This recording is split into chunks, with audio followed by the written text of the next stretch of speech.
जय हिंद दोस्तों। तो आज हम पढ़ेंगे 1 नवंबर 2022 का करंट अफेयर। तो चलिए स्टार्ट करते हैं, देख लेते हैं आज का हमारा पहला क्वेश्चन। तो पहला क्वेश्चन पूछा गया है, प्रधानमंत्री नरेंद्र मोदी ने 1745 करोड़ रुपए की लागत से बनी दुनिया की सबसे लंबी साका नहर का उद्घाटन कहाँ किया है? तो इसका राइट आंसर होगा ऑप्शन नंबर ए, गुजरात में दुनिया की सबसे लंबी साका नहर का उद्घाटन प्रधानमंत्री नरेंद्र मोदी द्वारा किया गया है। चलिए इंपॉर्टेंट पॉइंट आपको बता देते हैं। तो देखिए यहाँ पर प्रधानमंत्री नरेंद्र मोदी ने सरदार सरोवर परियोजना की कच्छ साका नहर का उद्घाटन किया है। कच्छ साका नहर नर्मदा योजना मुख्य नहर की श्रृंखला बनासकांठा से निकलती है।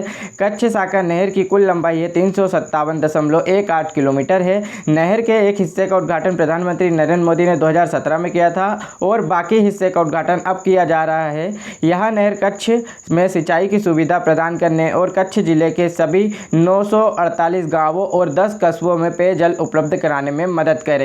तो इसका राइट आंसर क्या होगा?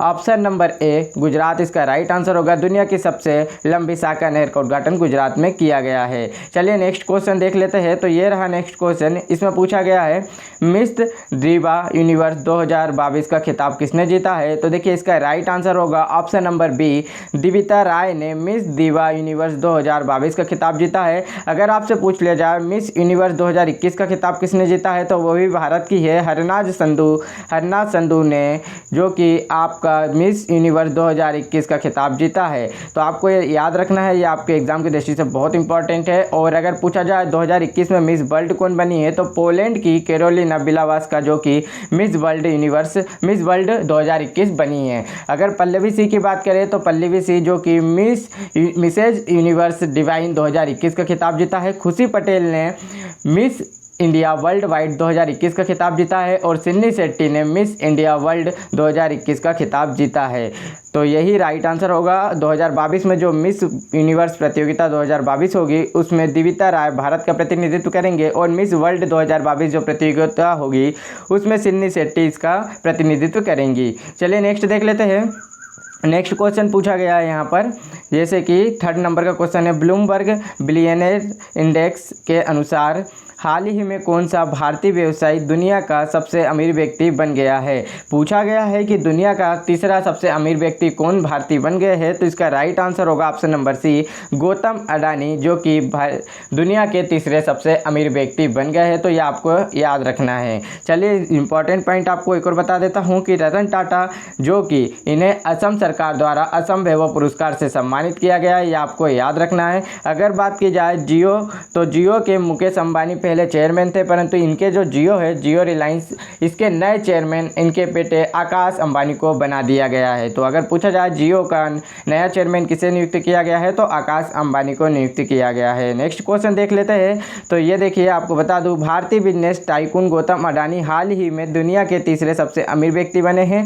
वह दुनिया के 10 सबसे धनी लोगों में शामिल एकमात्र ऐसे व्यक्ति है जिन्होंने इस साल अपनी कुल संपत्ति में वृद्धि दर्ज की है। इनकी टोटल जो कुल संपत्ति वो 137.4 अरब डॉलर कुल संपत्ति के साथ अडानी ने इस साल 60.9 अरब डॉलर की बढ़त हासिल की है, जो शीर्ष 500 की सूची में शामिल किसी भी अन्य अरबपति से ज़्यादा है। चलिए नेक्स्ट देख लेते हैं। ये रहा नेक्स्ट क्वेश्चन यहाँ पर, लग्जरी कार निर्माता कंपनी मर्सिडीज बेंज इंडिया के नए एमडी और सीईओ कौन बने हैं? तो इसका राइट आंसर होगा ऑप्शन नंबर डी, संतोष अय्यर को मर्सिडीज बेंज इंडिया के नए एमडी और सीईओ बनाए गए हैं। तो चलिए इंपॉर्टेंट पॉइंट आपको बता देता हूं। तो यहाँ पर इंपॉर्टेंट पॉइंट देख लेते हैं।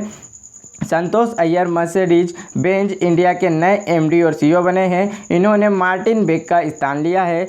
मर्सिडीज बेंज इंडिया जर्मनी में स्थित मर्सिडीज बेंज समूह की पूर्ण स्वामित्व वाली कंपनी है। इसकी स्थापना 1994 में की गई थी। मुख्यालय पुणे महाराष्ट्र में है। और आपको इसमें इंपॉर्टेंट बता देते हैं, जैसे कि विजय शेखर शर्मा, जो कि पेटीएम के एमडी और सीईओ है। पेटीएम की स्थापना कब की गई थी? 2010 में की गई थी और इसका जो मुख्यालय है वो नोएडा में स्थित है। सलील पारेख की बात करें तो ये इन्फोसिस कंपनी के एमडी और सीईओ है। और आशीष कुमार चौहान की बात करें तो आशीष कुमार चौहान, जो कि वर्तमान में नेशनल स्टॉक एक्सचेंज के अध्यक्ष है। ये अभी हाल ही में नए नियुक्त हुए, तो आपको याद रखना है नेशनल स्टॉक एक्सचेंज के अध्यक्ष कौन है, तो आशीष कुमार चौहान है। इसका मुख्यालय मुंबई में स्थित है। चलिए नेक्स्ट क्वेश्चन देख लेते हैं। तो ये रहा नेक्स्ट क्वेश्चन आपके पास।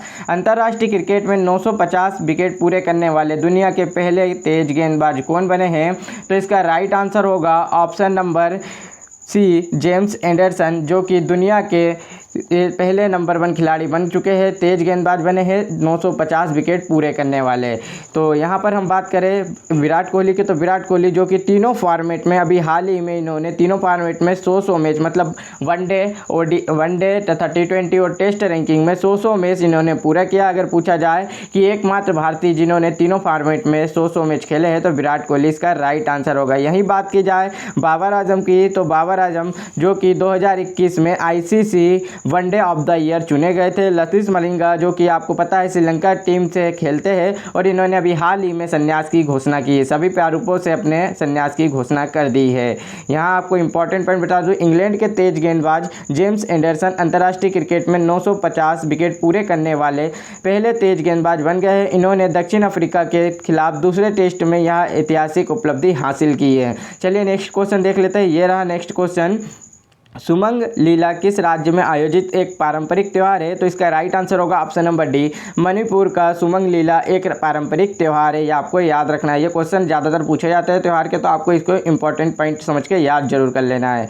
यही बात की जाए इंपॉर्टेंट पॉइंट की, तो 50वां अखिल मणिपुर सुमंग लीला महोत्सव 2021-2022 इम्फाल के इवोयमा सुमंग लीला सांगलेन में शुरू हुआ है। इसके उद्घाटन समारोह में मणिपुर के राज्यपाल ला गणेशन और मुख्यमंत्री एन बीरेन सिंह शामिल हुए हैं। चलिए नेक्स्ट क्वेश्चन देख लेते हैं। ये रहा नेक्स्ट क्वेश्चन यहाँ पर।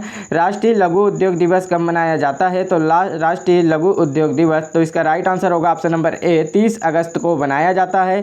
अगर बात की जाए इंपॉर्टेंट पॉइंट की, तो यहाँ हम इंपॉर्टेंट पॉइंट बात कर लेते हैं कि 20 अगस्त, देखिए 20 अगस्त को कौन सा दिवस मनाया जाता है, सद्भावना दिवस मनाया जाता है, या अक्षय ऊर्जा दिवस भी 20 अगस्त को बनाया जाता है। ये 2 दिवस आपको इंपॉर्टेंट पॉइंट में नोट कर लेना है।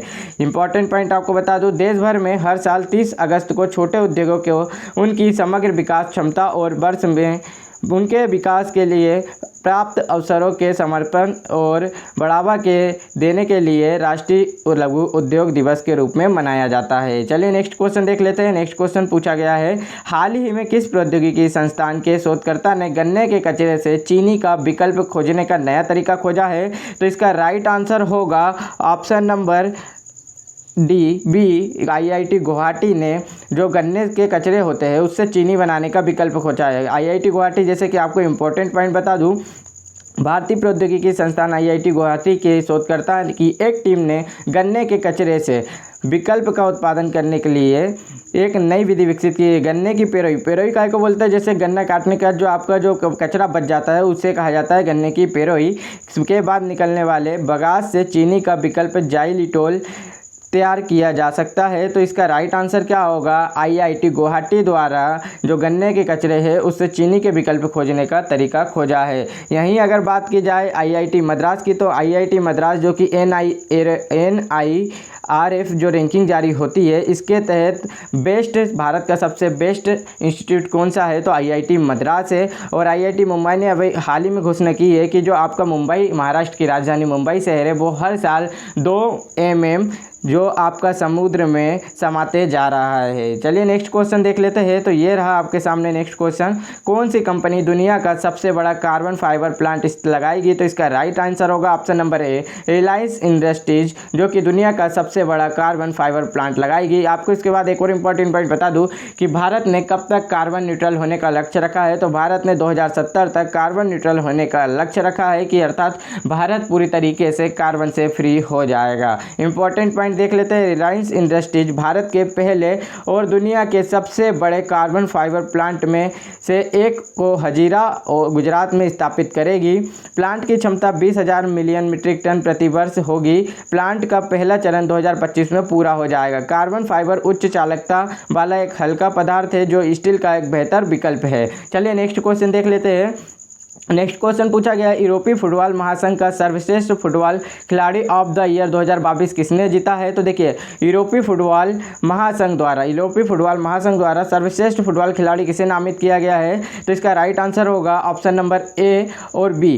तो अगर महिला में बात की जाए तो अलेक्सिया पुटेलस जो कि स्पेन की है, और पुरुष में बात की जाए तो करीम बेंजेमा जो कि फ्रांस के है। तो इसका राइट आंसर क्या होगा? ऑप्शन नंबर डी, ए और बी दोनों। इंपॉर्टेंट पॉइंट आपको बता देते हैं। तो देखिए इंपॉर्टेंट पॉइंट है, करीम बेंजेमा ने पुरुष वर्ग में सर्वश्रेष्ठ पुरुष फुटबॉलर खिलाड़ी ऑफ द ईयर का पुरस्कार जीता है। वहीं महिला वर्ग में अलेक्सिया पुटेलस ने लगातार दूसरी बार सर्वश्रेष्ठ महिला फुटबॉल खिलाड़ी ऑफ द ईयर का पुरस्कार जीता है। तो दोस्तों ये आपके लिए एक क्विज रखा गया है, तो इसका आंसर आप कमेंट बॉक्स में करके बताएं कि उत्तर प्रदेश सरकार ने किस जिले को इत्र यानी परफ्यूम पर्यटन स्थल के रूप में विकसित करने का फैसला किया है। तो इसका राइट आंसर आप हमें कमेंट बॉक्स में करके बताएं, और वीडियो अच्छी लगी हो तो वीडियो को लाइक करें और चैनल को जरूर सब्सक्राइब कर लीजिएगा। जय हिंद दोस्तों, थैंक यू।